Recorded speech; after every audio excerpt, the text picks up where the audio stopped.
We've got a very important broadcast today. This is episode 560 of this weekly omnibus news and analysis radio program. Again, brought to you here on ACR. And then also I'm Patrick Henningsen, your host. If you're watching on X as well, X Live. If this is your first time, welcome to the program. We got a great community here. What we'll do is we'll talk about the main story here in the first segment.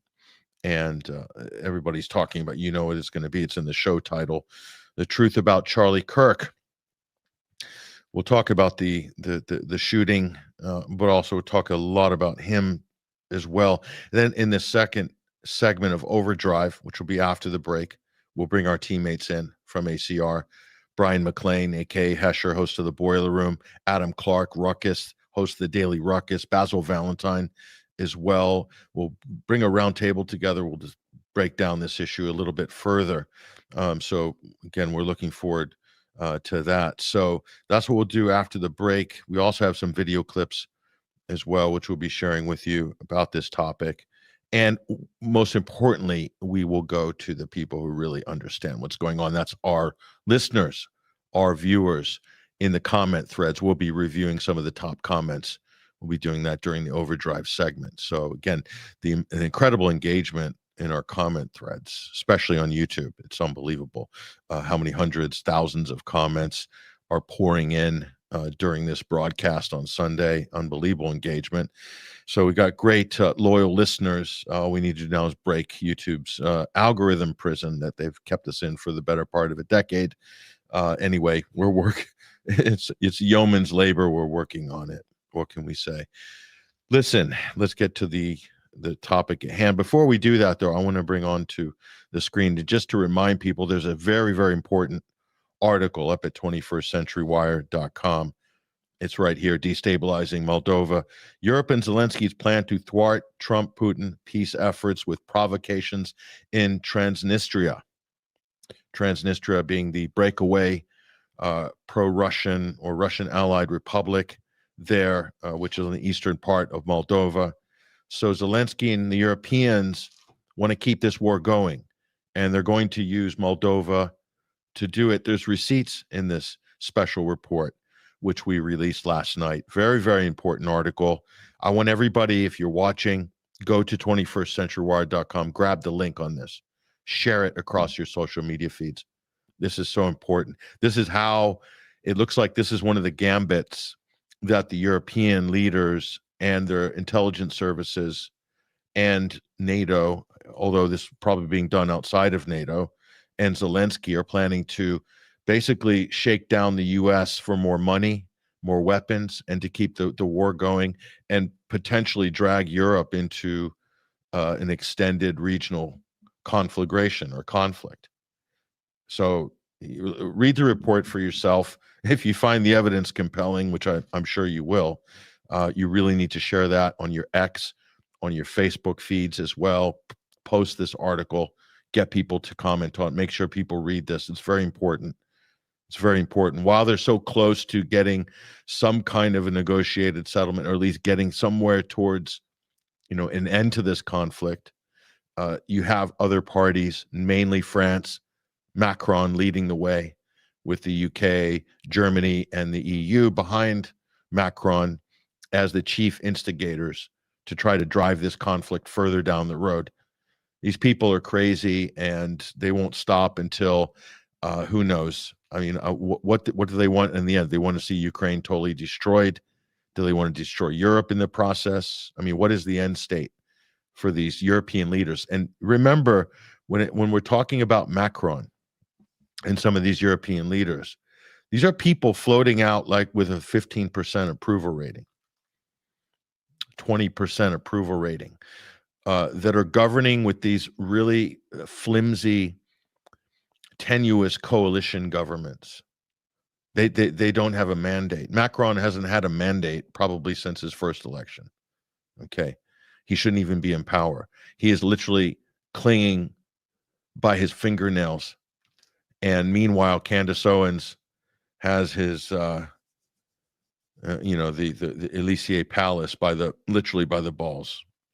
I'm not kidding. You know what I'm talking about. I mean, that's how desperate Macron is. Not to mention, France has stolen something like 60 billion in Russian frozen assets on the sly. So if you look at Macron's rhetoric, how aggressive it's been towards Russia in the last couple of weeks, that's why. Okay, because France is running point on this destabilization effort in Moldova, and it looks like France has stolen a lot of money that was supposed to be kept in escrow. And they probably don't have the cash to pay it back because France is totally skint as a government. Whatever spare change they managed to magic up in the central bank, they're sending to Ukraine and probably to Israel as well. So that's what's happening. Important article, again, put this up on screen. That's at top of 21stcenturywire.com, right above the Nord Stream special report by Freddie Ponton, which is we still have pinned on our features section. So a number of great reports on our website right now. So I do encourage people to get over there and share that right across all of your different feeds on all the different social media feeds and so forth. But yeah, that's what's happening. So again, very important destabilization efforts. So, where's that going to leave Trump's, rapprochement with Russia? Probably out in the lurch. It's not going to happen. So this is how Zelensky is going to stay in the game. Moldova, Transnistria, folks. Believe it. That's what's happening. So, well, we'll see how that develops. We'll be reporting more on that in the coming days and weeks. So, but here is the story, and we'll have to just understand what happened this week. On September 11th, ominous day, Charlie Kirk, conservative pundit, political activist, gets gunned down. That's what we're going to be talking about in this first segment. No doubt this is going to bleed over into the overdrive segment. I'm sure of it. So Charlie Kirk. Some people in Europe might not have heard of Charlie Kirk, but this is dominating U.S. headlines, at least for this week. We'll see how long it lasts in this hyper attention deficit disorder information economy that we are living in. So Charlie Kirk was gunned down, assassinated. If you want to use that term, he didn't hold any public office. So let's say he was murdered. But he was a political activist, definitely a surrogate of the Trump administration. And speaking at a college event, and a very polarizing figure in politics, but his shooting is even more polarizing. Obviously, some people are doing a victory lap. Charlie Kirk was the sworn enemy of the left, as he called it. And of course, many in the left, of course, are not upset that he's no longer doing what he's doing.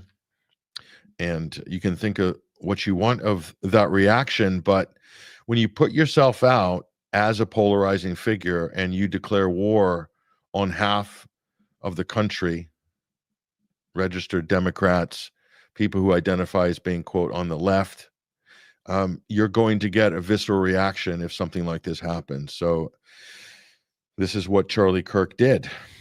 This is what he did for a living. And we're going to talk a little bit about who he was and what he was, because that's important. That's important. And we'll talk also about who backed Charlie Kirk, who was backing him financially, because that's also important. See, Charlie Kirk, a lot of people will say, different people will call him different things. I've heard people call him a journalist. He's not a journalist. He's a political activist who does journalistic things. That's what Charlie Kirk is. He's a political activist. But he's not just any political activist. His organization, Turning Point USA, is probably the number one influential political action group. It ran as a 501c3 not-for-profit, but it attached itself to the Trump administration, which its neutral status as a not-for-profit is very debatable. It's more like a political action committee with a media arm and an events arm. But put that debate aside for the moment, and certainly there's plenty of controversy there with that organization. But what people need to first understand, and this is the number one point, put this in perspective with Charlie Kirk. Okay. People in politics that take political money, and this is a general criticism. We're not admonishing Charlie Kirk specifically. We're just telling you how it is. That's all. And if you don't like, if anybody out there is a Charlie Kirk fan or, brandishes around their conservative bona fides or Christian conservative bona fides, you don't like what we're about to say, I apologize in advance. It's probably not the show for you. Okay. We're just telling things as they are, as objectively as possible, real politic. And the real politic is this. People in politics that accept political money, if you're Brian Mast or you're Tom Cotton or Marco Rubio, and you take millions from the Israeli lobby, from IPAC and all the other Israeli donors, then your views on Israel are a reflection of those who are stuffing money into your pockets, donating to your campaigns and so forth, your sponsors. These are the people paying you. And how it works in U.S. politics is whoever pays you, you tend to reflect the views that the people writing the biggest checks have. So Charlie Kirk's views are very much a reflection of the donor base for his organization, Turning Point USA. And it's very important to understand that Turning Point USA is not a small political concern. Turning Point USA is racking up revenues of $100 million per year. Okay. This isn't just a little podcast, does events and shows up on college campuses and puts his table out and says, prove me wrong, let's debate. And do the whole Ben Shapiro stick, getting in arguments with purple-haired, gender-neutral, confused undergraduates at UC Berkeley. Okay, that's not what this is. This is a mega political action organization that's funded by the richest people in the world, the richest people in the United States, many of whom are the richest people on the planet, the billionaire class. Hundreds of millions, you're either worth hundreds of millions or billions.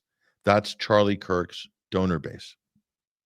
Okay, as well as the foundations that are run by those billionaires.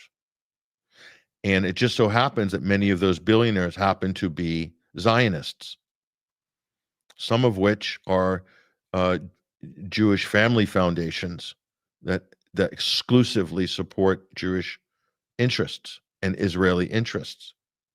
Okay, you can look it up for yourself. You can go to a number of these watchdogs that will have Turning Point's donor class in them. We're talking about the Richard Uhelian,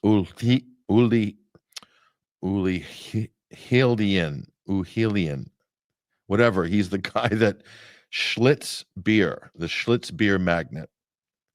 And his foundation as well, you see some of these people like Peter Coors, the Coors Beer Foundation. I mean, Adolf Coors, one of the biggest racists going.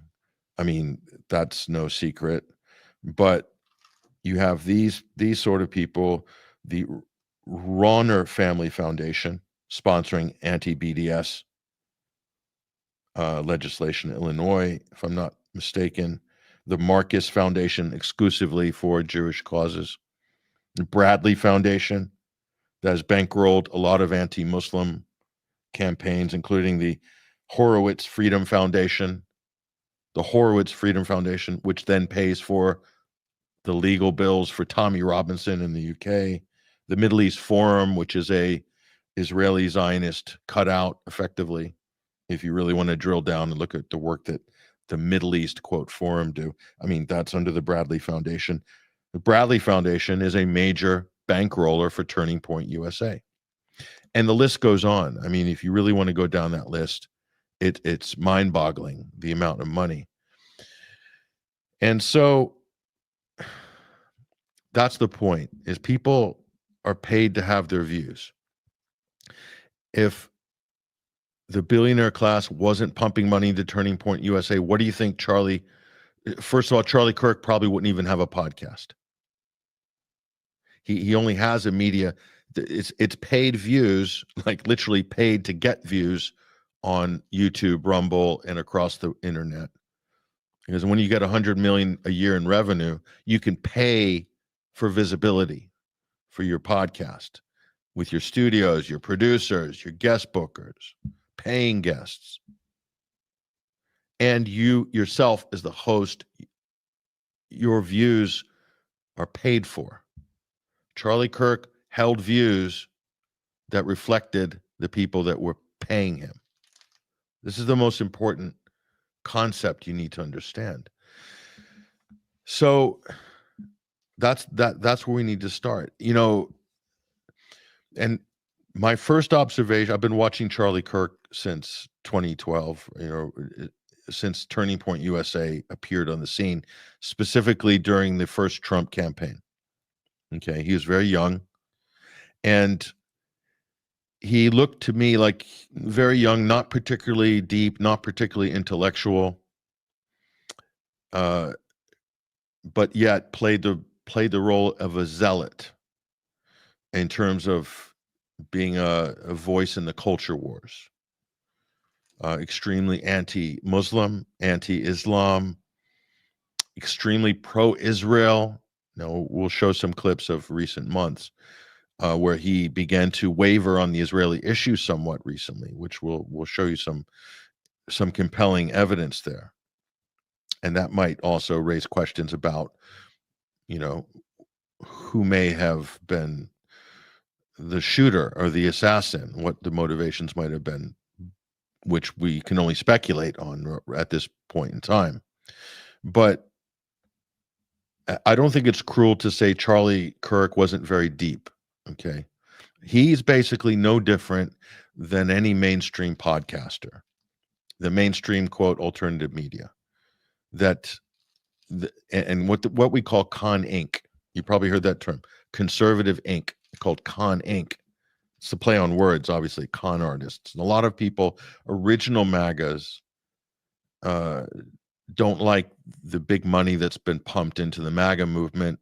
It's seen as an anathema to the original spirit in 2016. But the entire Trump movement's been colonized by the billionaire class.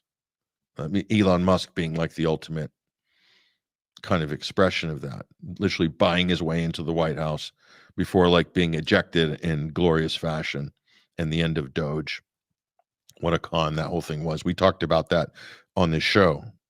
I said that Doge wouldn't be around in a year before Trump was inaugurated. Neither would Elon in the White House. And of course I was right. So we're this show. Well, let me just finish my thought here. So what the mainstream podcasters do and what Charlie Kirk would tend to do is read the room, i.e. read the news feeds. It's what Rogan does, what everybody does. And when they see the wind blowing a certain way on the Ukraine conversation, or maybe even on the Gaza-Israel conversation, when the opposition to the government reaches critical mass, then they start talking about those issues in a more open-minded way, or vaccines or lockdowns and so forth. But they're usually behind the curve significantly, certainly way behind shows like this. And again, I'm not blowing my trumpet here. People who listen and watch this show over the last decade know that we're usually first or way, way, way ahead of the curve on all these issues. Okay. And that's why we don't have $100 million pumped into our organization by billionaires, because we are ahead of the curve. The reason people like Charlie Kirk and others like him and Ben Shapiro, the reason they're subsidized by the billionaire class and the multi-hundred millionaire class is because they are gatekeepers. It's because they do throttle the conversation. They do act as sheepdogs to their flock. Okay. That's why they get the big money. This is why they dominate the major media platforms, video sharing platforms. It's why they go viral. It's why they're force fed into your feed. It's why Elon Musk retweets them, forces them into your X feed. Okay. It's because they are consistently behind the curve. Is because they are gatekeeping on these important issues. It's for that reason. And then they'll pivot accordingly. If it looks like their conservative base is pushing back on vaccines, or the health for freedom movement's getting incredible traction, they'll move very quickly and start pivoting. This is what Rogan and Russell Brand and Ben Shapiro and Charlie Kirk as well. If they think they can use the issue to leverage support amongst their base, then they'll pivot. The exception would be the Israel issue. Okay. That's not an easy pivot. And we'll show you how awkward that is for people like Charlie Kirk, who was under incredible pressure from a lot of people within MAGA to stop basically carrying water for Netanyahu and this genocide that's happening in Gaza.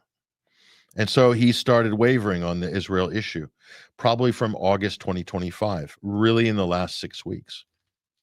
Before that, I would say Charlie Kirk was a loyal soldier for Zionism and everything that Israel was doing in Gaza and the mass extermination and ethnic cleansing of the native Palestinian population. Okay.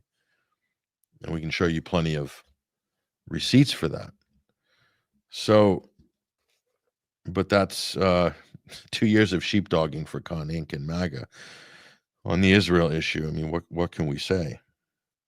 But there's a few other things that we could, add to that. But we'll look at the slides here and just kind of do a little review. Now, it's important on the shooting itself, and this is one thing. This is The Guardian, by the way. I like the image. The headline's good. I'm not a big fan of The Guardian, as you know, even though they published my work a long time ago, back before electricity was discovered. Questions linger about alleged shooter's motivation for the Charlie Kirk killing, and this is true. Nobody knows. I mean, this shooter hasn't even been convicted yet, but conveniently, a suspect has been produced. Multiple suspects have been produced conveniently, and they seem to have found one that they're going to go with after flooding the space with fake suspects for the previous couple of days. And of course, we know nothing. Have we done the forensics? Do we have his prints on the weapon? Do we have a positive ID of him on the roof? No, they have none of this. So my personal feeling is, when I saw this is a professional hit. I don't care what anybody says. Selected time and place, rooftop, shot at distance, kill shot to the perfectly hitting the artery in the neck. I mean, this is a professional hit. The shooter not apprehended, no manifesto on 4chan. It's a professional hit. Whether the patsy that's going to be taking the fall for this is the shooter or not remains to be seen. Most likely, it looks like he will be prosecuted as such. Have they pulled off assassinations like this in the United States without catching the right person? Has that ever happened in history in the United States? Yes, it has, multiple times. Could this be the case here?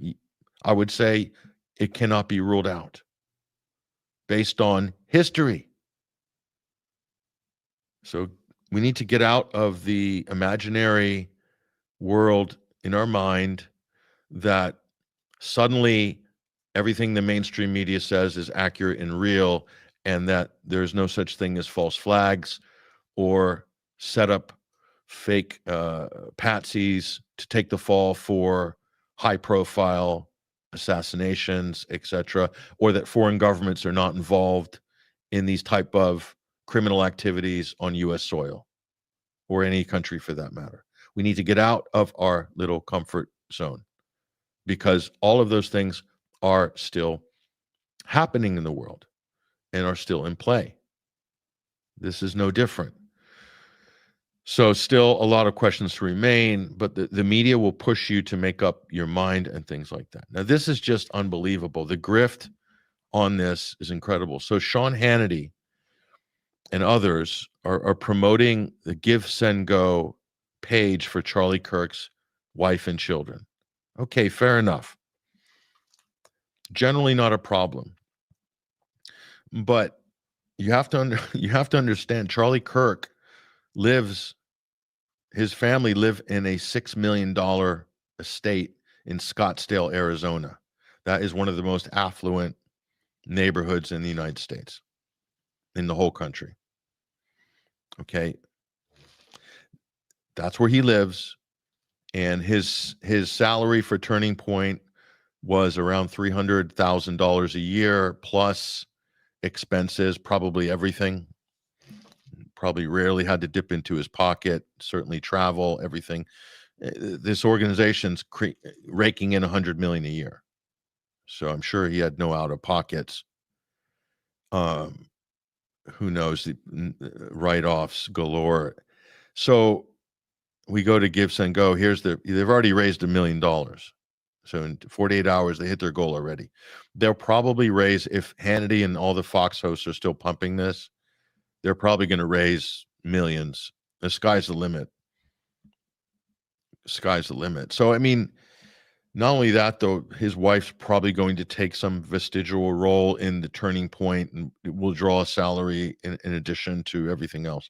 So these people are not short of a few dollars. They're fabulously wealthy compared to Joe the plumber and Jane the plumber. That's the first thing. So the grift is unbelievable in terms of how the mainstream media and the sort of millionaire class on Fox, all of those hosts are millionaires on Fox News, how they're pumping this and trying to capitalize on. Rabbi Shmuley, believe it or not, believe it, actually, Rabbi Shmuley was basically also trying to raise money on the back of the Kirk story. And you just go to his X feed and you can see Shmuley himself was basically, crying that he no longer feels safe and he needs to beef up security. And I think he probably even dropped a link. We'll try to dig it up, but a Give, Send, Go link where he's trying to raise money on the back of this tragedy, as it were. So Ben Shapiro announced he's canceling all of his public engagements because of safety reasons, et cetera, et cetera. I mean, there's just no end to people trying to capitalize on this financially. I mean, these people are absolutely shameless.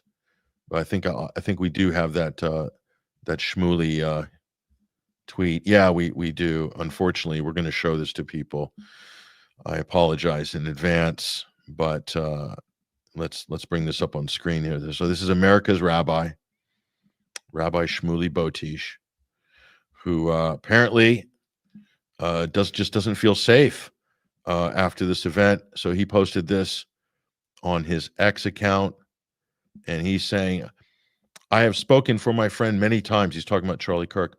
"I'm in shock and praying for help protect Rabbi Shmuley." So he's saying, pray for Charlie Kirk, but send money. He's got a GoFundMe link there. Send money for Rabbi Shmuley. I'm confused. So it's the Charlie Kirk got shot, but yet help Rabbi Shmuley. I suppose because he doesn't feel safe and he needs to beef up his security. I believe that's what is happening here. Although, I really don't know. I really don't. Who knows with these people? Anyway, I know it's unsavory, but we had to show you that. I apologize. But back to the subject at hand. So the other thing that you have to realize is after October 7th, Kirk and everybody went into overdrive on behalf of Israel. And the amount of fear-mongering that was going on was unbelievable. But what was interesting was earlier, Elon Musk and Kirk, you remember, banned the ADL. Elon Musk was upset because the ADL was pressuring Musk. This is the early days of when he bought Twitter and then changed it to X. And Musk did this hashtag ban the ADL, and he started flirting with this idea that it was Jewish money that was funding cultural Marxism and open borders and immigration. Okay. This is prior to October 7th, or right around that time. And if you remember, Elon Musk then got dragged by the ear to Auschwitz to do a struggle session with Ben Shapiro, Shmuley, a whole bunch of other rabbis, and then got dragged to Israel to do the October 7th propaganda tour, led by Netanyahu himself. So Musk was disciplined for his insubordination, and from that point forward was tasked of being a loyal soldier to Israel. And so Kirk, interestingly, and this is where it gets interesting, Kirk himself also was flirting with this similar talking point, and it probably came up with Tucker Carlson as well and others. And so we'll see if we have this video, which I think is quite incredible, and we'll show you after October 7th. This is important. So what we're doing here is we're tracing the evolution of Charlie Kirk's kind of public positions vis-a-vis Israel. This is very important because it's going to lead up to a crescendo. So when we're studying this and we're looking at these issues, these sort of things are not necessarily coincidences. So I'm going to call this the Elon trap. Okay, that's what I'll call it, because that was the Elon trap. Elon set a trap for himself and it ended up getting collared by the Israeli lobby, and they own him. Here it is. This is Charlie Kirk before. Very important.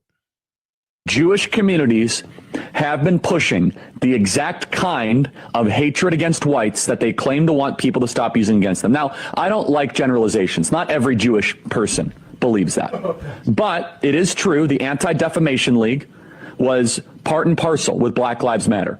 It is true that some of the largest financiers of left-wing anti-white causes have been Jewish Americans. They went all in on woke, and it wasn't just ADL. It was some of the top Jewish organizations in the country that have done that. In fact, we have seen this with the recent retreat of Jewish donations that are no longer going to be administered to colleges, right? Mark Rowan, Leon Kopperman. Can we get that full list? It's very powerful.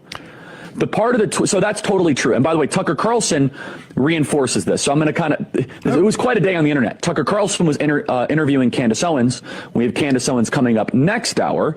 And Tucker Carlson mentions that Jewish Americans have primarily been financing cultural Marxist ideas. We said this, by the way, last week, and people came after us. We were on top of it. We actually said it in a different way. We said, I'm glad that Jewish Americans are reconsidering their financing of cultural Marxism.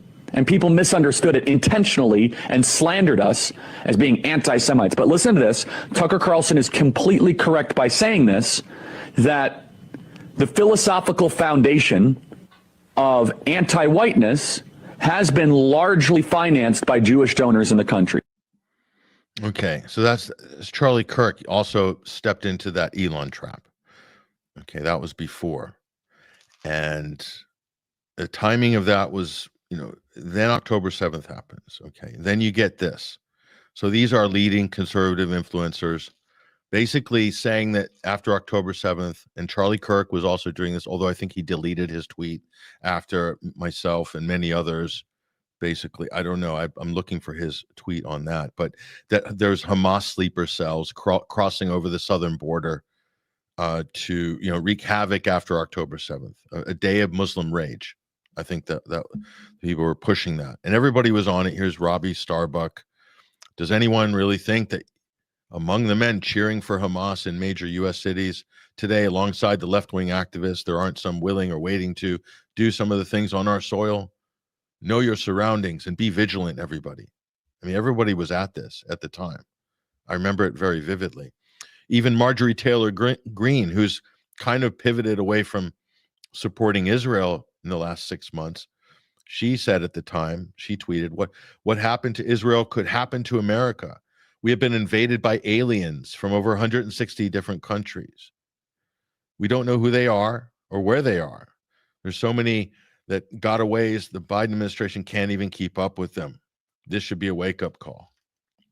And it gets worse. Laura Loomer, no surprise there. President Trump released a new statement on Truth Social about the attacks in Israel.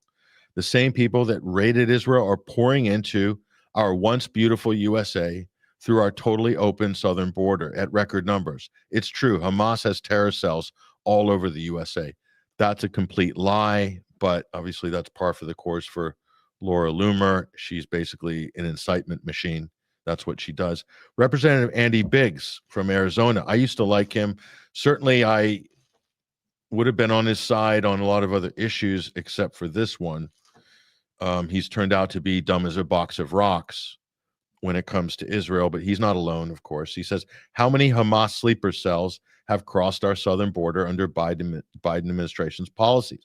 We are not prepared. That was October 8th. So this was a coordinated push. Probably, who knows who's in the background pushing this in terms of influenceable organizations or these sort of agencies pushing Israeli propaganda. Jack Poso, he tweeted on October 7th, wait till Hamas activates the sleeper cells that already came across our border. Again, fictional, didn't happen. And, it's hard. I have to point out to these people, if they don't already know, the Hamas is really based in a place called Gaza, very small piece of land called the Gaza Strip. That's where Hamas is. Try to conceptualize that, if you will, conservative thinkers and thought leaders. You understand? And they're sort of hemmed in. There's closure of air, sea, and land borders. They're sort of restricted there. They've never done any expeditionary terrorist activity. In fact, under the UN Charter, under international law, they're regarded as an armed liberation struggle organization against an illegal Israeli occupation. That's how international law defines Hamas. But Israel calls them a terrorist organization, calls their political wing terrorists, and has lobbied for the US, Britain, France, and others and Canada, etc., to also designate them as terrorists.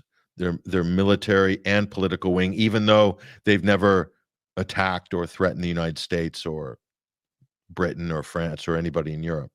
That was purely an Israeli lobby effort in order to delegitimize them and then to give Israel and America and those supplying weapons to Israel carte blanche to kill what they deem to be, quote, Hamas, which is all Palestinians. You see, that's what that terrorist designation has done. And now we all see the results of this. So that's what these people promoted, that, including Charlie Kirk. It dehumanized Palestinians, ramped up the irrational and fabricated fake fear of Hamas sleeper cells in the US, and that in turn created the manufacturing of consent for the US to support Israel unconditionally in every single way in whatever it does. Okay. Here's another one. This is what Charlie Kirk put out on October 7th, or right around, it's October 7th or October 8th. I'm not sure. But this is what, I mean, it was kind of a long-winded tweet. He says, why is Hamas so atrocious? Why do they not just fight Israel, but engage in some of the worst atrocities imaginable, like rape, massacring civilians, and so on? There's no evidence of mass rape on October 7th. This was another canard, nor is there 40 beheaded babies. That was another bit of atrocity propaganda put out by Israel, repeated by Joe Biden and the US media, still to this day. Charlie Kirk continues, why do other Islamic fundamentalist movements from Al-Qaeda to ISIS to the Taliban do the same things? That's funny. Charlie, maybe a better question would have been, why don't Al-Qaeda and ISIS ever attack Israel? That's a legit question. Very interesting. And the answer, of course, is because Israel is deeply involved in all of these clandestine organizations, as is the U.S. intelligence and British intelligence.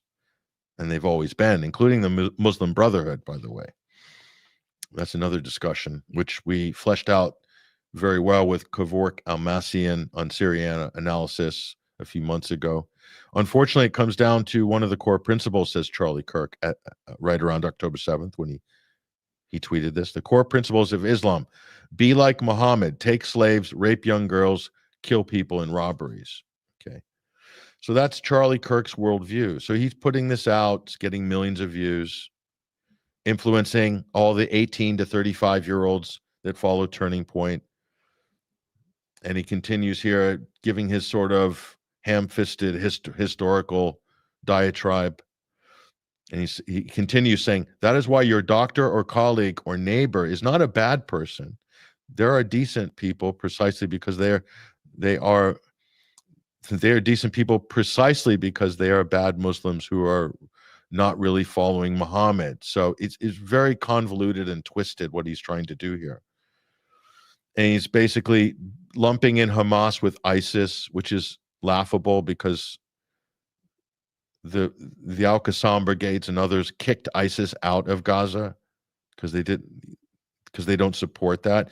And again, Charlie Kirk doesn't mention that there's Christians in Gaza and they live harmoniously with Muslims all throughout Palestine. So it's the mischaracterization, the dehumanization of Palestinians with fake narratives. And unfortunately, Charlie Kirk did this a lot. He did it a lot. So a lot of this is absolute balderdash. And then he goes on about Carthage, saying, no doubt 2,300 years ago, there were decent people in Carthage too. Oh my God. Who revolted against sacrificing innocent children. Nevertheless, Carthage was evil. And it's a good thing that its child sacrificing death cult is gone. It's a good thing that ISIS and the caliphate are destroyed. Not really. ISIS is in power in Damascus. Yeah, again, this was before before the overthrow of the Assad government in Damascus in December 2024. But we digress. And it will be a good thing when Hamas is gone and Islam no longer oppresses billions of people all over the world. So is Islam oppressing billions of people all over the world? That's what Charlie Kirk believes. So he's a Clash of Civilizations guy. And he worked very hard to push the Clash of Civilizations narrative and to pit Christians against Muslims, Arabs against Jews, and so forth. And I'm just pointing out, the net effect of the effort of Turning Point USA and the $100 million that have been channeled through this organization to push ideas, crazy, convoluted histrionics and race baiting and just polarization, division that could end in violence. And I guess, ironically, at least in Charlie's case, that polarization, well, we can't say what the true motivations of the shooter were because we don't know. So I don't even want to speculate. Now, this was one which came after, where Charlie Kirk says, Islam is the sword the left is using to slit the throat of America. I mean, talk about an inflammatory statement. So he's merging the left with radical Islam, the left with ISIS and Al Qaeda, and he's pushing Hamas in there too. I mean, it's so manipulative and disingenuous and kind of ruthless in the political divisiveness sweepstakes. And I mean, there's some other clips that we can show. I mean, there is another video clip. So we could bring this up. I mean, Charlie Kirk basically, probably from that actual interview there, we'll bring this clip up. Listen, you can hear it for yourself. This is another part of that discussion, which it's important for people to hear. Battle is coming to the West, and the enemies are wokeism or Marxism combining with Islamism to go after what we call the American way of life. And the American way of life is very simple. I want to be able to get married, buy a home, have kids, allow them to ride their bike till the sun goes down, send them to a good school, have a low-crime neighborhood, not to have my kid be taught the lesbian, gay, transgender garbage in their school, while also not having them have to hear the Muslim call to prayer 5 times a day. That's important. Okay, let's just pause there for a moment. Everything that he wants his kids to get married, have a family, buy a house, live in a low crime neighborhood. Okay. Mainstream Muslim culture in America or Europe or anywhere else is exactly the same. They're not pro-trans or pro-LGBT. They're the opposite. In fact, in Britain, the first people to hit the streets pushing back against this radical, progressive, trans and gender fluid education stuff in school were Muslims families. They came out first. They're the ones who were brave enough to come out and hit the streets on that issue first before white British did, you see. So Muslims are more socially conservative on the whole than white Europeans. They haven't bought into the progressive agenda, you see. So they're actually conservatives. Now, Charlie Kirk later had made statements after a few years, probably in the last couple of weeks or months, saying he wanted a coalition. He wanted to bring conservative Muslims with all these family values into a coalition. So the point about Charlie Kirk is he's all over the place. As I said at the beginning of the show, like many mainstream podcast types, he flip-flops whichever way, whichever way the money is pushing him in terms of his donors, or whichever way the issues are trending. Okay. This is how mainstream media outlets behave too. They'll go whichever way their advertisers, the people paying them, are pushing on issues like vaccines and so forth, pharmaceuticals, or if things are trending and the public is just so outraged they can no longer hold back the tide of public discontent, then they'll break ranks on talking points and start to give ground on some of these issues. Charlie Kirk is exactly the same. Exactly the same. So let's listen to the rest of his statement here. We want the American way of life, which is, by the way, Christendom. Christians, our sacrifice, our toil, our vision, the outgrowth of the scriptures gave us Western civilization. And this is where I think is a great rallying cry. Doesn't matter if you're Hispanic, doesn't matter if you're Asian, doesn't matter if you're black or white. Everybody, if you are Christian and Jesus Christ is your Lord and Savior, these two threats are combining forces to come after us. And it's time that the church stands and rises up against it. Yep. So again, it's this idea that Western civilization is Christian and that nothing came from the Middle East, from the Arabic world, including advanced mathematics and our number system, and none of the science that came from China, including modern navigation. The list goes on, including the translation of the Greek classics, through Andalusia and the Renaissance, through Muslim scholars doing that work and so forth, working with, even in some cases, Jewish scholars. This is prior to the Spanish Inquisition. If you want to talk about Western civilization, gave us the Dark Ages.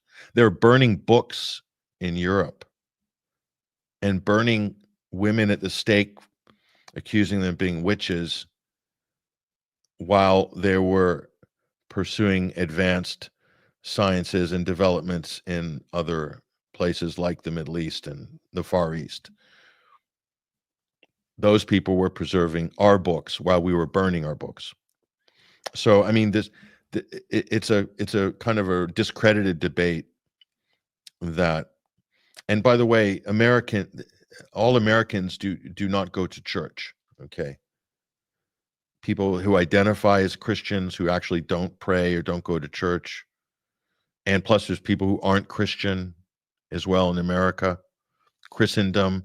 So on one hand, he's pro-Zionist, but then he's saying that he doesn't say that Judaism is the foundation of America, or Islam or Buddhism or Shintoism or Native American worship and Hinduism and so forth. All these people make up the tapestry of the United States. And the United States has a Bill of Rights. We have a constitution. We have freedom of religion. It is not a, quote, Christian country exclusively. And the American civilization, whatever that is, in its decrepit state these days, is not Christian. Okay. There are Christian aspects to Western and American civilization for sure. There might even be large parts of it that you could identify and categorize that way. But these sort of statements are basically, again, clash of civilization, divisive narratives that are being used by Christian nationalists, white nationalists, real kind of crazy radicals to push race baiting, and many of whom ultimately want to see a race war in the West. That's what they're pushing. And they're using the immigration issue and these very arguments that Charlie Kirk was pushing out, these divisive, polarizing arguments, which he did consistently at every opportunity in order to herd his flock in that direction. Now, he might have broke ranks in the last couple of weeks or months, and certainly that's compelling. But we first need to realize that Charlie Kirk was a political tool. That's the most important point here. In addition to what I said at the beginning, that he's paid to have the views that he holds, which he's constantly modulating depending on trending topics and money, but he's a political tool. He's being used by the billionaire class that put $100 million a year into Turning Point USA as a political action interest to push certain issues, to defend Israel, to push the clash of civilization, to push anti-Islamic rhetoric, which Charlie Kirk did for years consistently. That's hugely destructive to society, to the fabric of America as a pluralistic constitutional republic. And I know that must pain some so-called conservatives to hear that. But if you're not constitutional, you're not a conservative. Full stop and period. And if you're pro-genocide in Gaza and you support Israel slaughtering Christians, Muslims, children in the hundreds of thousands, the new numbers are out, by the way, then you cannot rightly call yourself a Christian. I don't care what anybody says. That's up for that is a legitimate debate. And I'm not the first person to say that.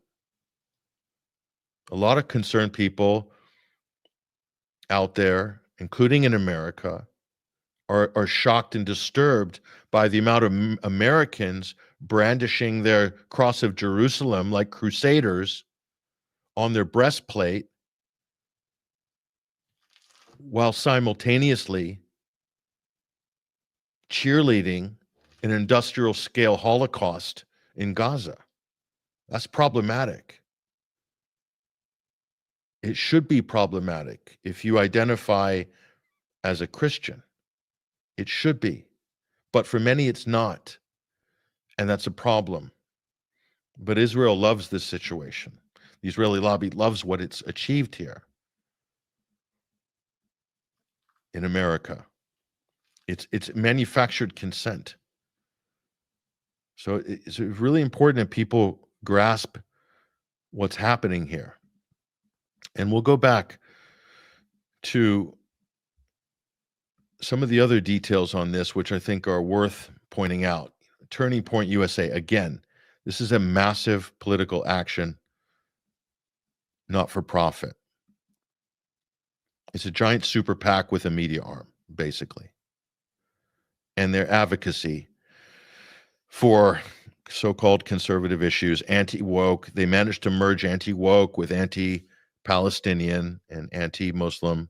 It's a very successful high-wire act, which the Israeli lobby, the Trump administration, and the evangelical Republican wing have successfully done to a horrifying effect in the last 2 years, especially.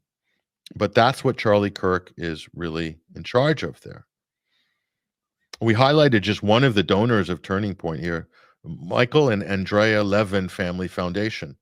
That is an exclusively pro-Israel Jewish interest foundation. And there's others in there as well. Almost every single one of these you'd call Zionist, either Christian or Jewish donors. The Marcus Foundation, another one. So that's who is bankrolling Charlie Kirk. So what happened if Charlie Kirk went off the reservation in the last couple of weeks? What would happen there? And again, we'll talk about the reaction here. I mean, from Rubio and so forth. Rubio's off to Israel this week. But State Department will ban any foreigner from entering the country who celebrated the assassination of Charlie Kirk online. Deputy Secretary of State Chris Landau confirms. Thomas Fassi, this is how it starts, the new Patriot Act. I mean, it's just ridiculous. They've already kind of immortalized Charlie Kirk as some kind of a great political figure, when in fact he is the head of an organization. Here's another one. Charlie Kirk has fallen, a martyr for American patriotism. That's how the sort of narrative is being constructed. He himself has never said anything really profound, constantly changing and modulating his views. I mean, somebody who talks at events and has a podcast and is pushing out just basically content, filling the airwaves with content constantly, doesn't really say much about anything. He's really just parroting talking points the whole time. It's nothing profound or deep. Certainly, the level of analysis of U.S. foreign policy doesn't touch anything that we do on this program or any of our colleagues on the other shows that I either appear as a guest on, or things that I watch, including Judge Napolitano's Judging Freedom as an example. That's the #1 political talk show in America. And Charlie Kirk could never be on that show, or could never opine in any intelligent way. He's not in the league of anybody who would appear as a guest on shows like that. But he has a massive audience, and he's usually influential because of the money that's behind him. And Glenn Beck, I mean, the whole of the blaze, it's Charlie Kirk. This is just the front page. 1, 2, 3, 4, 5, 6, 7, 8, 9. There's like 20 Charlie Kirk articles this week. It's just plastering. And, you know, Glenn Beck says, why Charlie Kirk's assassination will change us in ways this generation has never seen. What is he talking about? That was literally 24 hours after the shooting. So they're desperate to construct a narrative around Charlie Kirk, to use him, as I said before, while Charlie Kirk was alive. And this isn't like, I'm not admonishing him. I'm just stating fact. He was a political vehicle. He was a political tool. He was used by the most powerful and wealthy people in the United States as a tool to lead an organization to advance whatever talking points or interest or social engineering or pro-Israeli things that they wanted to push, to manufacture consent for the Trump administration to do exactly what it's doing right now, which is rounding up dissenters, arresting students, deporting people for writing op-eds critical of the state of Israel, as an example. Forget all the anti-woke, anti-LGBT stuff. That to me is just like romper room. You know, that's Mr. Rogers' Neighborhood. That's for Ben Shapiro to go beat up on gender-confused, non-binary undergrads. Okay? That's for the beta males who call themselves tough conservatives. That's for the Jordan Petersons and the people that follow him and who subscribe to the Daily Wire. That's who that's for. The big ticket items are geopolitical, foreign policy, economic. Those are the big ticket items. And free speech. And all of these people who claim to be pro-free speech were cheering on the government shutting down free speech across U.S. campuses, including Charlie Kirk, calling them pro-Hamas students, pro-Hamas rallies, a total lie. People protesting a genocide were being framed as pro-Hamas.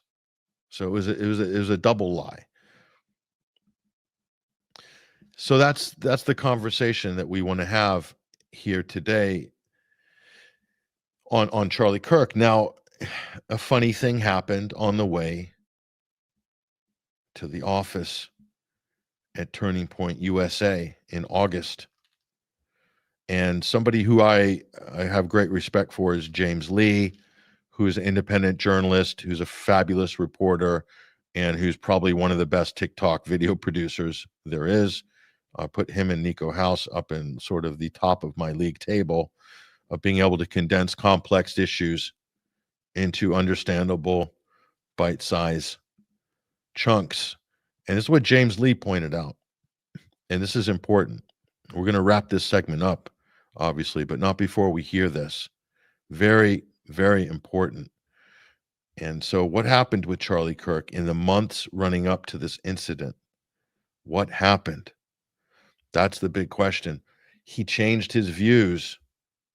He changed his views on the Israeli issue. Let's listen to this. This is James Lee.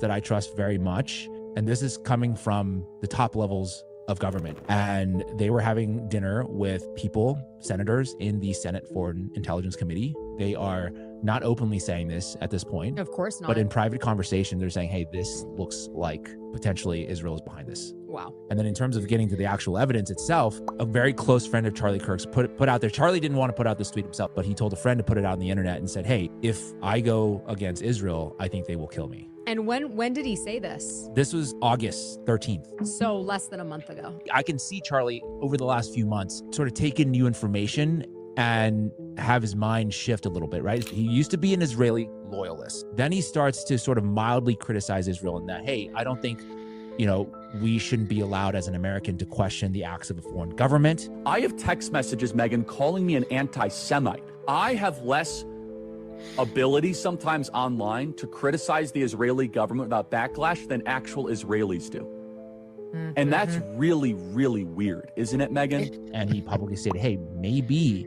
Epstein was Mossad. He certainly had a lot of connections to Israeli ex-prime ministers. And there's also this clip where he questions how October 7th happened. Was there a stand down order? 6 hours? I don't believe it. Israel's the size of New Jersey. When I took a helicopter ride from Jerusalem to the Gaza border, it's 45 minutes. 6 hours. They're live streaming the killing of Jews.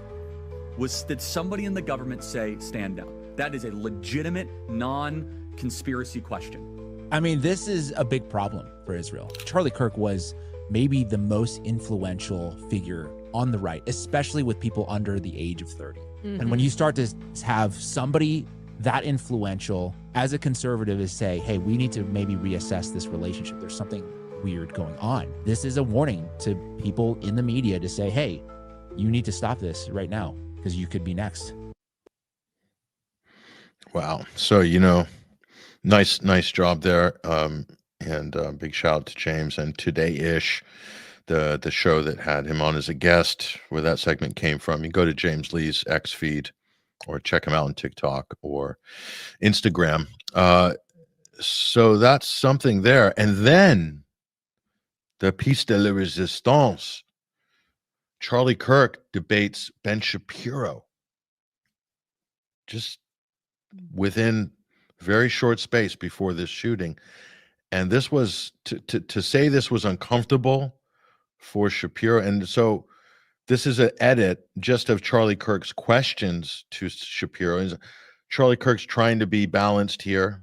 I think this was just this past week before the shooting, before he was killed. I mean, this is pretty incredible. Watch and listen closely. Watch and listen closely. This is beyond interesting. And notice Shapiro is seething in the background. And you can watch the whole debate if you want. This is on Rumble. It's on a number of channels. We don't have time to run the full length of it. Someone has clipped out just the questions here. Watch. Seen news this morning that quite honestly I'm a little confused by, and I was hoping you could navigate it and help us understand, which is that Israel bombed Qatar, which houses a lot of Hamas officials.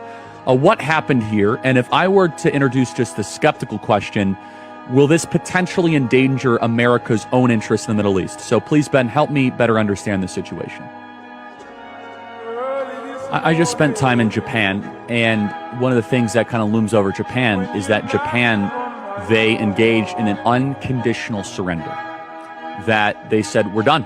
And they laid down their arms, obviously, after the 2 atomic bombs. Very controversial. People have mixed opinions on it. I certainly do. But that it is unconditional surrender. Is that what Israel is aiming for here? I suppose that is a question that I get a lot on campus. What does success look like? Because I think we could all agree a long war is not good for Israel, a long, drawn-out war, and we're coming towards 2 years in about a month, so it's been about 23 months. So what does ultimate success look like in the Gaza Strip? What other feedback or criticism would you have about this situation? I know that it's impossible for anyone to listen to everything that you ever say, but looking at this from an American perspective, what else would you say things could have been handled differently? Maybe on the PR front, maybe also just on a conduct front.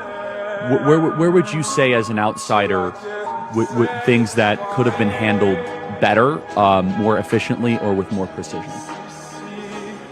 A claim I receive often, and we're starting our campus tour tomorrow, is that Israel is committing genocide. How do you respond to that, then? Ben Shapiro, author of Lions and Scavengers. We're going to get to that in a second. I have 1 or 2 other questions on Israel. I think it's very important for our audience to hear this, though, because there is an incessant campaign. And one thing a friend sent to me, interestingly, which is, okay, Charlie, we push back against the media on COVID, on lockdowns, on Ukraine, on the border, so maybe we should also ask a question. Is the media totally presenting the truth when it comes to Israel? Just a question, that maybe we shouldn't believe everything the media says, because I know I've been conditioned to ask a lot more critical questions over the last couple of years. So, Ben, some people would accuse Israel of wanting to ethnically cleanse. Some people in the Israeli government are saying, again, it's all over the place, right? You have opinions all over. In your opinion, what would a good outcome 5 years from now be, and how does one respond to the claims of ethnic cleansing? We're running out of time here, but just last question on this, Ben. I know this might be a tougher question, but Bibi said, quote, I didn't like he said this, I'll be honest. You can't be MAGA if you're anti-Israel. I don't like it for a couple of reasons. How did you analyze that statement from Bibi? And it is totally fine to say to people who wish to destroy our civilization, no, your values suck and they don't belong here. Where does all this resentment come from?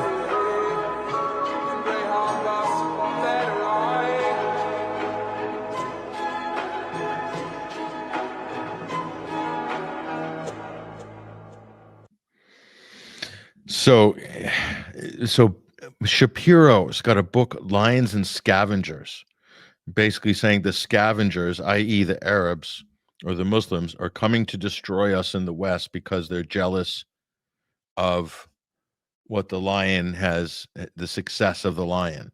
This is identical to the George Bush clash of civilizations, 9/11. They hate us for our freedoms. They hate us for our way of life. That's why they came and attacked us on 9/11. That's the identical. And Netanyahu constantly pushes this point that there's a clash of civilizations, that it's, you know, it's Islam against the West. And it's, you know, the brown people against the white people. Obviously, the white settlers of Israel, European people don't talk about that, like to talk about that. But there's a European colonial aspect mentality to this. It's kind of, that should actually be front and center in this discussion. But I mean, it's toxic what Ben Shapiro is doing. So what Charlie Kirk was, I mean, that's kind of a shocking array of questions. So back to what James Lee said, this is the major influencer for the future of the conservative movement in the United States, and the future support of the state of Israel in this colonial settler project called Zionist project called Israel hangs in the balance of this future generation that is being commanded by people like Charlie Kirk.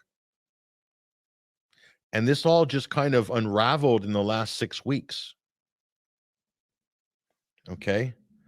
So it's worth discussing. This is not a trivial thing. So again, watch the full discussion there. It's on Rumble of Kirk and Shapiro. It's very illuminating. Why did Charlie Kirk do this? He's been under tremendous pressure from people in MAGA, as has Trump, of what the hell are you backing Israel for with everything that they're doing? I mean, it's just insane what's happening. And I mean, if I just, you know, pull up my feed, which let's do this right now. Let's pull up my Twitter feed. This is just an average day. The atrocities that we have seen just in the last week are record levels in terms of, you know, bombing unarmed civilians in refugee tents and things like that. So this is just, look at some of the horrors here. This is on my feed right now. And there's just one after another just this week. You know, what I said in my comment here is Israel using US and UK weapons to bomb unarmed refugee tents on a beach. Sadistic psychopaths.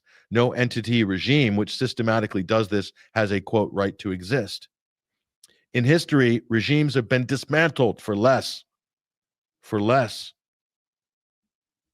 So why is this being allowed to happen? And we go on. Here's another one.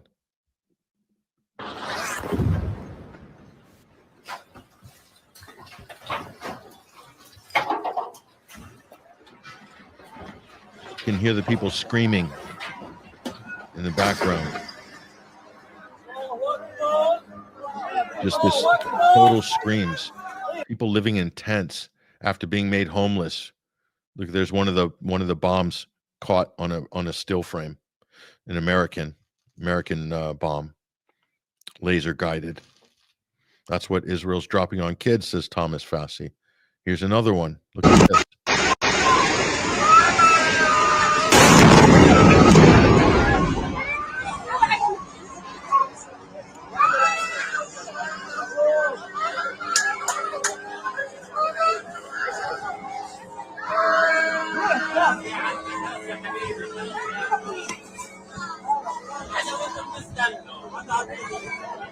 According to people like, you know, Tom Cotton, that's perfectly fine. It's permissible. Again, is another official, over more than 200,000 casualties. That's from the Israeli side. I mean, this is just disgusting. These are body parts they're scraping them off. I don't even want to show that.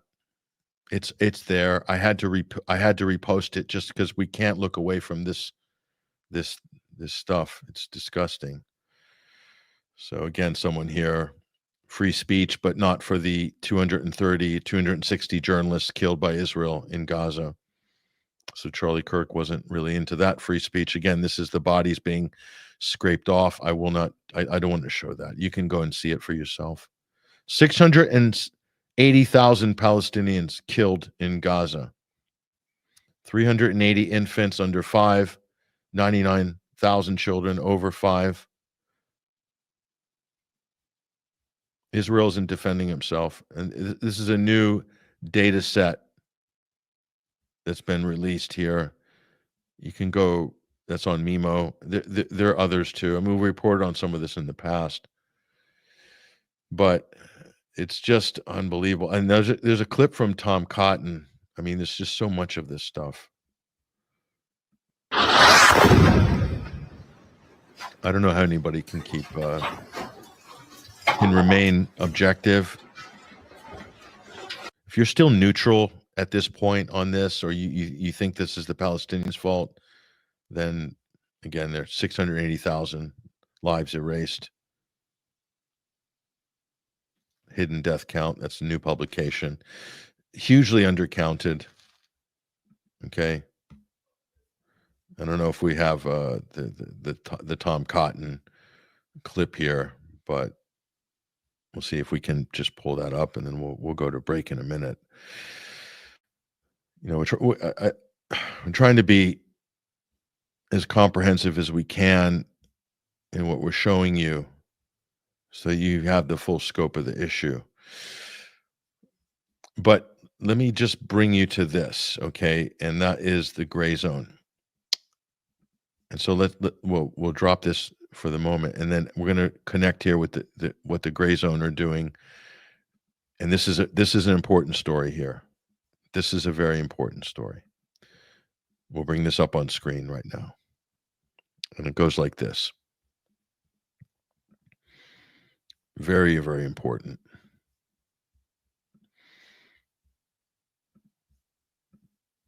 Again, this is co-authored by Max Blumenthal and Anya Parampil, his wife, both excellent journalists.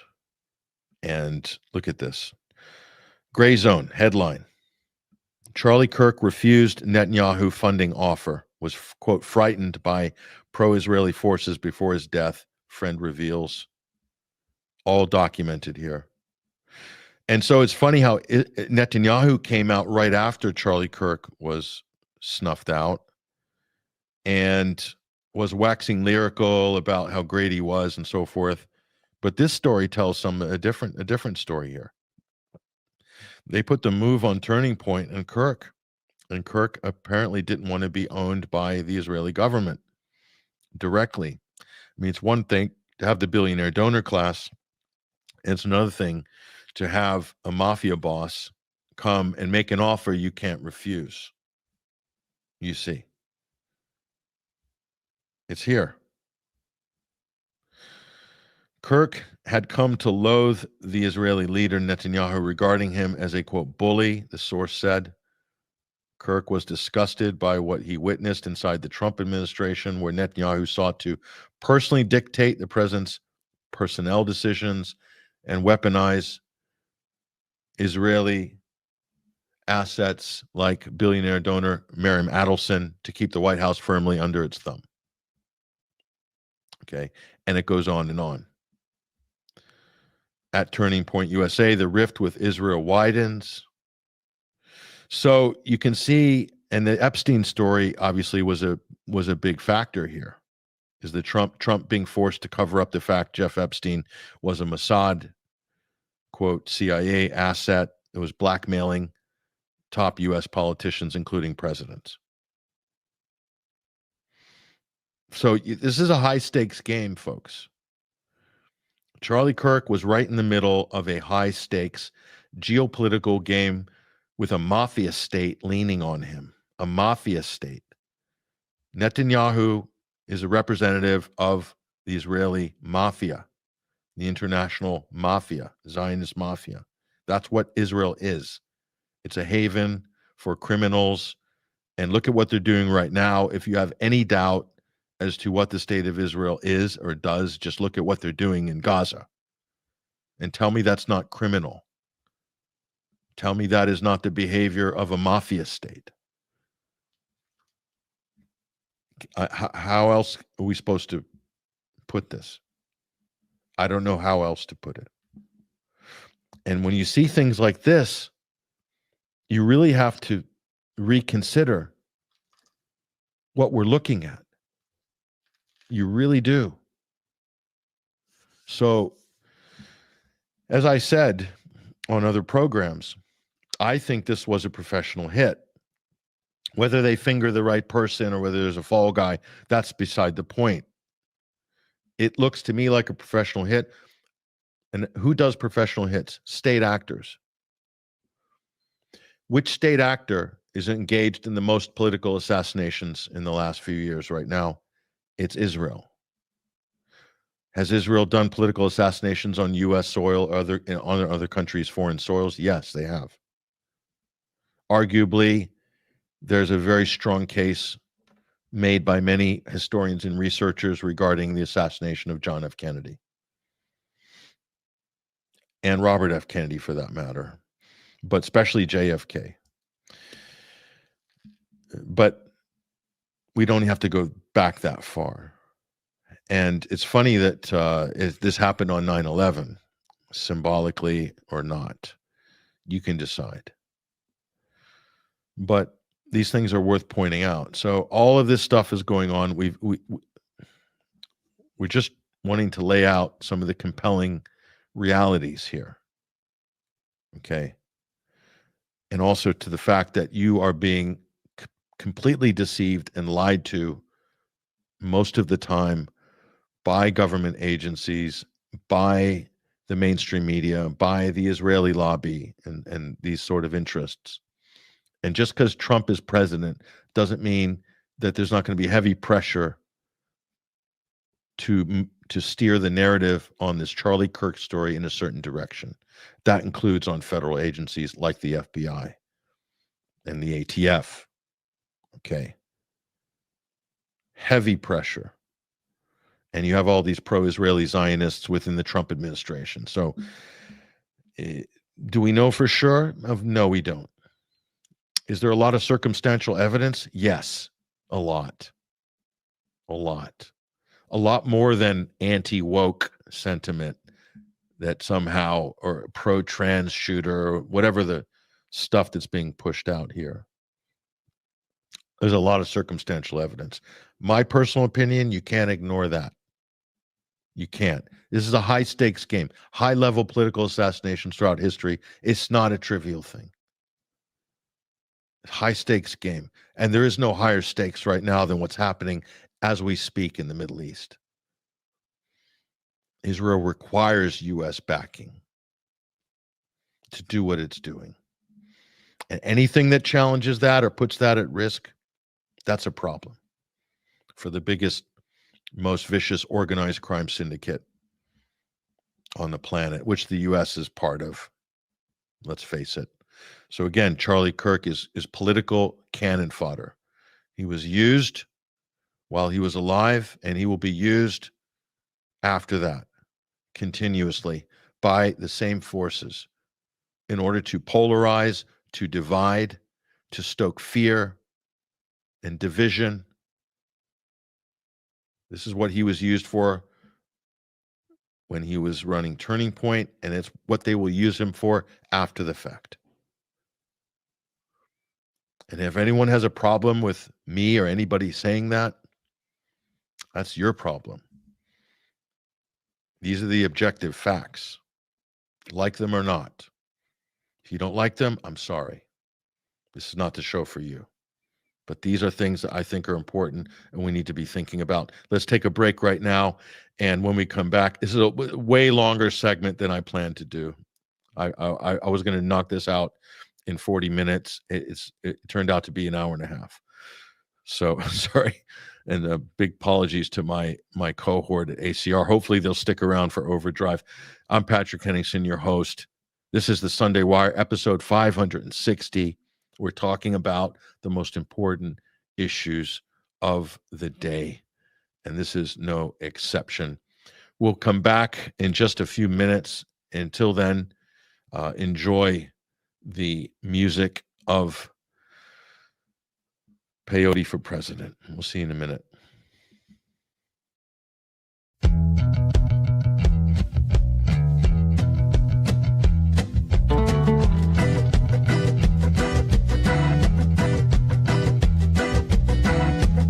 All of the pictures left unpainted, all of the games they left unplayed, all the laughter in the playground, all of the art they never made. Ghost faces of a million Palestinian children.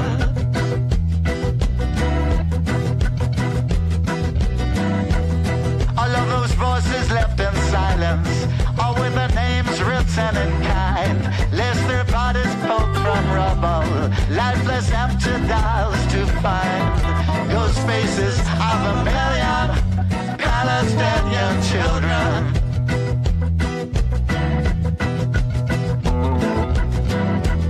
What are the songs they've never written? What are the words they'll never sing? And the darkness of the nightmare, inescapable that rings. The ghost faces of a million Palestinian children.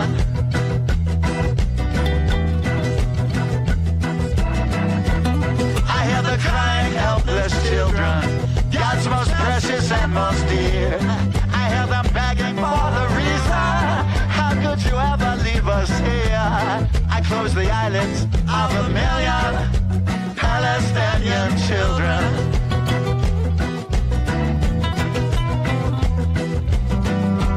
So what do we really stand for? Is this how our future's made?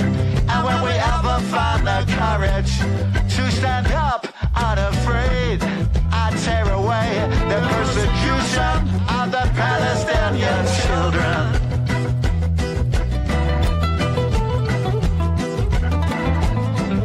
Rise up and be the guardians of the Palestinian children.